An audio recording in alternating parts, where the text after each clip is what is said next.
அன்பு சகோதரர்களே, தொழுகையில் பல்வேறுபட்ட தொழுகைகள் இருக்கிறது.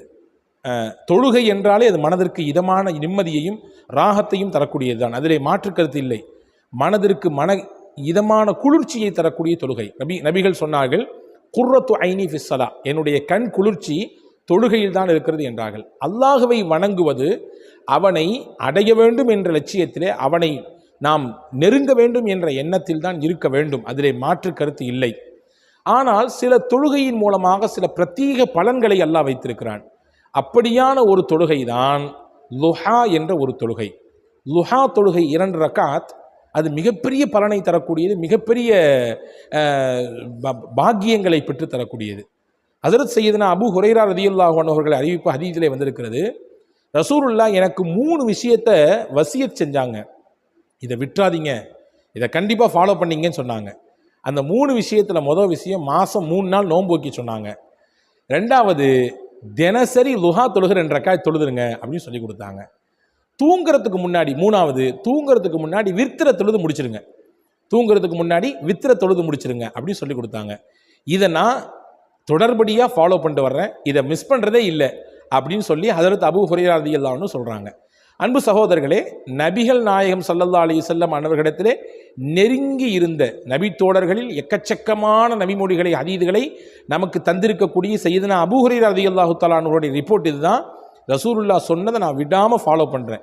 சஹாபாக்கள் சொல்கிறாங்க, லுஹா தொழுகையில் பல பலன்கள் இருக்கிறது, பல்வேறுபட்ட பாக்கியங்கள் இருக்கிறது. அதிலே முதன்மையானது, முக்கியமானது, நாங்கள் எங்களுடைய ரிசுக்கினுடைய தேவையை லுஹாவிலிருந்து பெற்றுக்கொள்கிறோம் என்று சஹாபாக்கள் சொல்கிறார்கள்.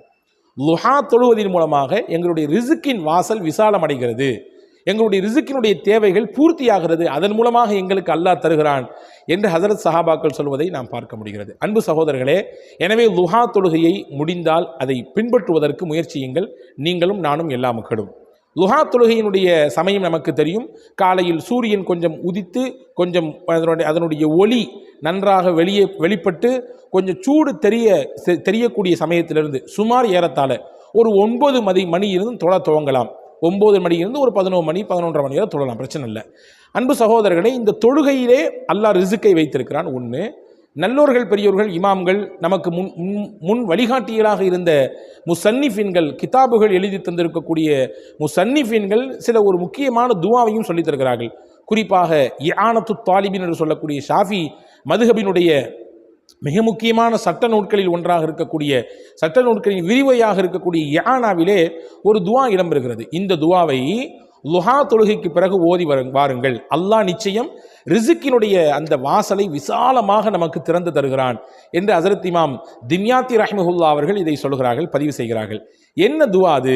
இந்த துவா கொஞ்சம் நீளமானது தான், இருந்தாலும் நான் டிஸ்கிரிப்ஷனிலும் தருகிறேன், இந்த ஸ்க்ரீனிலும் முடிந்தால் நான் அதை உங்களுக்கு தமிழிலும் அரபியிலும் கொண்டு வருவதற்கு முயற்சிக்கிறேன். அவசியம் இதை மனநமிட்டு அல்லது பார்த்தாவது கண்டிப்பாக ஓதி வாருங்கள். லுஹா தொழுகைக்கு பிறகு ஓத வேண்டும். ஓதினால் அல்லாஹ் எல்லா விதமான ரிசுக்கினுடைய விஷயத்தையும் உங்களுக்கு கொண்டு வந்து சேர்த்து விடுவான். என்ன துவா அது?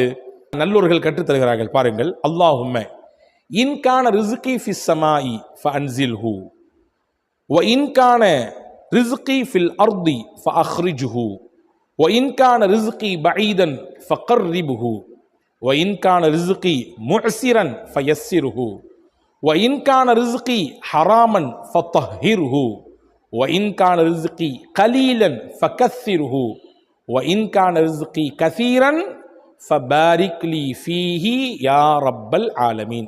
இதுதான் அந்த துவா. நீங்கள்லாம் பார்க்குறத பார்த்தா இவ்வளோ பெரிய துவாவை நாங்கள் எப்படி மனப்பாடம் பண்ணுறது? அன்பர்களே, ரிசுக்கினுடைய தேவை நமக்கு நிறைவாக கிடைக்க வேண்டும், தங்கு தடையில்லாமல் நம் கைகளிலே ரிசுக்கு வந்து சேர வேண்டும் என்று விருப்பம் இருந்தால் கொஞ்சம் முயற்சித்து இதை மனனம் செய்து கண்டிப்பாக ஓதுங்கள். இதனுடைய பொருள் என்ன? இறைவா, என்னுடைய ரிசுக் வானத்திலே இருக்குமையானால் அதை நீ எனக்கு இறக்கி கொடு, எனக்கான ரிசுக் பூமியிலே இருக்குமையானால் அதை நீ வெளிப்படுத்தி கொடு, எனக்கான ரிசுக் தூரமாக இருக்குமையானால் அதை எனக்கு நெருக்கி கொடு, என்னுடைய ரிசுக் கிடைக்கக்கூடிய இடம் சிரமப்படக்கூடிய இடமாக இருந்தால் அதை எனக்கு லேசாக்கி கொடு, எனக்கான ரிசுக் ஹராமாக இருக்குமையானால் அதை நீ சுத்தப்படுத்தி கொடு, என்னுடைய ரிசுக் குறைவாக இருக்குமையானால் அதை நீ அதிகப்படுத்தி கொடு, எனக்கு அல்லாஹ்வே ரிசுக்கை நீ அதிகமாக கொடுத்தால் அந்த ரிசுக்கிலே நீ பரக்கத்தை கொடு யா ரப்பல் ஆலமீன் என்ற அற்புதமான அர்த்தங்களை பொதிந்திருக்கக்கூடிய இந்த துவாவை ஓதும் பட்சத்திலே நிச்சயமாக அல்லாஹ் ரிசுக்கினுடைய வாசலை நிறைவாக திறந்து தருகிறான்.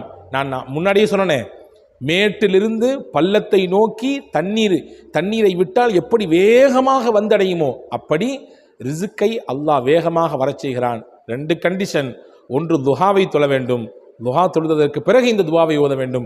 நிச்சயமாக அல்லாஹ் இதனுடைய பலன்களை நல்லோர்கள், பெரியோர்கள், நம் முன்னோர்கள், ஆரிஃபீன்கள் இதனுடைய பலன் என்ன என்பதை உணர்ந்து நமக்கு அதை வெளிப்படுத்தி காட்டுகிறார்கள். வல்ல அல்லாஹ் இதை பின்பற்றக்கூடிய தௌஃபீக்கை உங்களுக்கும் எனக்கும் எல்லா மக்களுக்கும் வழங்குவானாக. ஆமீன். வசலாம். அஸ்ஸலாமு அலைக்கும்.